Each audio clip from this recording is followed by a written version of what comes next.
रोज की पूजा कैसे करें?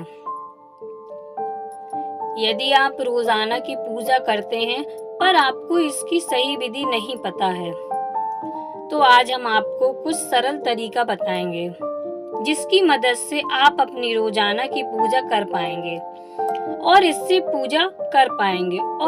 आपके घर पर हमेशा देवी देवताओं का वास रहेगा, जिससे आपके घर पर हमेशा सकारात्मक ऊर्जा बनी रहेगी।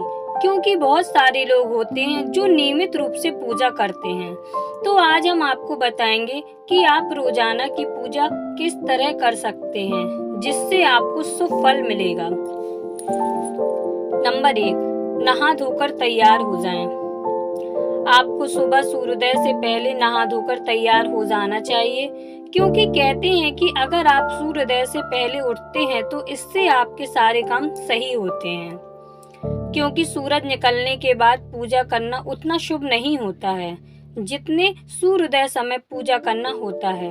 यदि आपने बाल धोए हैं तो आपको बालों को खुला ही रखना चाहिए। इसी के साथ आपको श्रृंगार करना चाहिए, पर आपको मार्केट के प्रोडक्ट उपलब्ध नहीं करना चाहिए, क्योंकि पूजा के समय यह सब करना वर्जित होता है।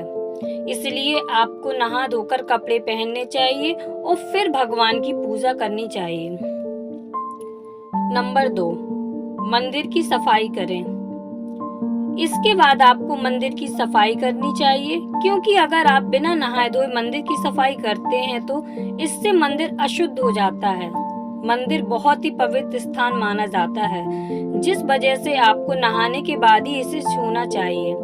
इसके बाद आपको सारे देवी देवताओं को अच्छे तरीके से साफ कपड़े से पोंछ लेना चाहिए और फिर पूजा के सारे सामान को साफ पानी से धो लेना चाहिए और फिर अच्छी तरीके से मंदिर को भी पोंछ लेना चाहिए, जिससे आपका मंदिर एकदम साफ हो जाएगा। नंबर 3, पूजा की थाल सजाएं। अब बारी आती है पूजा की थाल सजाने की, क्योंकि मंदिर की सफाई करने के बाद आपको पूजा की थाल सजानी चाहिए, जिससे आपको पूजा के समय बार बार परेशान नहीं होना पड़ेगा।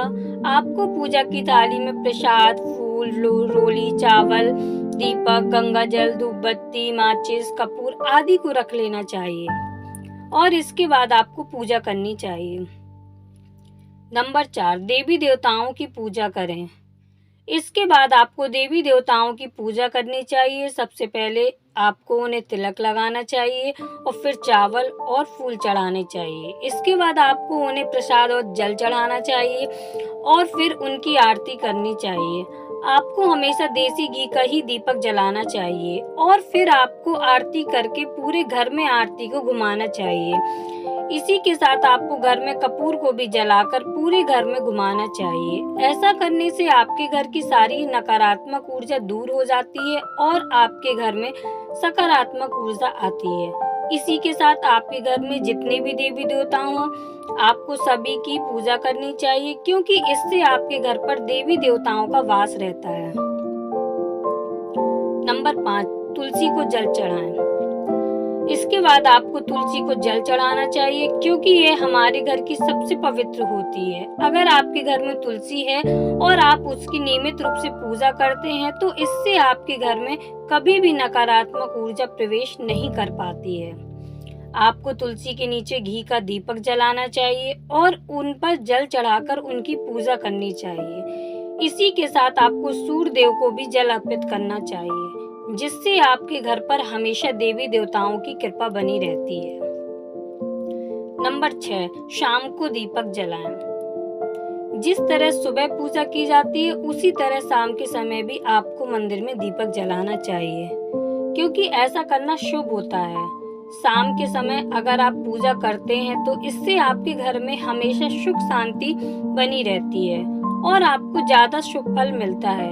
इसके लिए आपको अपने घर के मंदिर में दीपक जलाना चाहिए, पर आपको इससे पहले हाथ पैरों को धो लेना चाहिए, तभी मंदिर में प्रवेश करना चाहिए। अगर आप ऐसा करते हैं तो आपकी पूजा सफल होती है। इसी के साथ आप चाहें तो गायत्री मंत्र का उच्चारण कर सकते हैं या फिर आप मंगलवार को हनुमान चालीसा या नियमित रूप से भी इसका पाठ कर सकते हैं। इससे आपके घर पर कोई भी बुरी शक्ति प्रवेश नहीं कर पाती है और आपके घर पर हमेशा इनकी कृपा बनी रहती है। दोस्तों, अगर आपको हमारा ये वीडियो अच्छा लगा हो तो चैनल को लाइक और शेयर करें और चैनल पर नए हैं तो चैनल को सब्सक्राइब करें। धन्यवाद।